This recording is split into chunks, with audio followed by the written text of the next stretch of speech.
Он предназначен для раннего обнаружения пожара.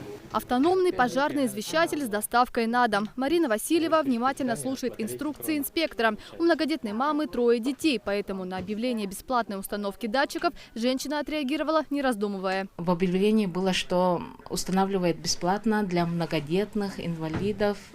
Я сразу же позвонила по номеру. Я решила ради безопасности детей, потому что вот в связи с последними событиями у нас вот в начале года было очень много несчастных случаев, пожаров. В каждом доме инспекторы устанавливают по 4 датчика. Громкость и звук чувствительных на огонь приборов способны разбудить даже крепко спящего человека. При этом они рассчитаны на круглосуточную непрерывную работу.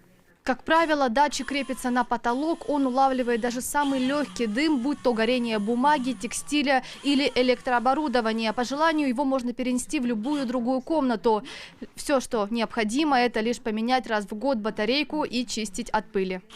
По словам инспекторов, на сегодняшний день электронные извещатели – одно из самых эффективных средств защиты от пожаров. Чтобы предотвратить возгорание, его также можно установить в гараже и на даче. С начала года на территории Якутии зарегистрировано 226 пожаров. Из них в жилом секторе 151.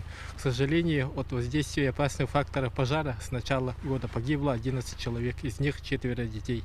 Основными причинами пожаров являются аварийный режим электросетей, неосторожное обращение с огнем и нарушение правил устройства и эксплуатации печей. В регионе социальная акция «Предупреди пожар, установи АДПИ» стартовала в 2021 году. Установка и передача приборов осуществляется совершенно бесплатно. Каждый год мы собираем по линии управления чрезвычайных ситуаций города Якутска заявки, которые поступают от наших многодетных малообеспеченных семей, которые проживают в частном секторе и многоквартирных деревянных домах. Подать заявку также могут люди с ограниченными возможностями здоровья, пожилые граждане и семьи СВО. Для этого необходимо обратиться в администрации управ округов Якутска. Тамара Дудина, Сергей Заборовский, Вести, Якутск.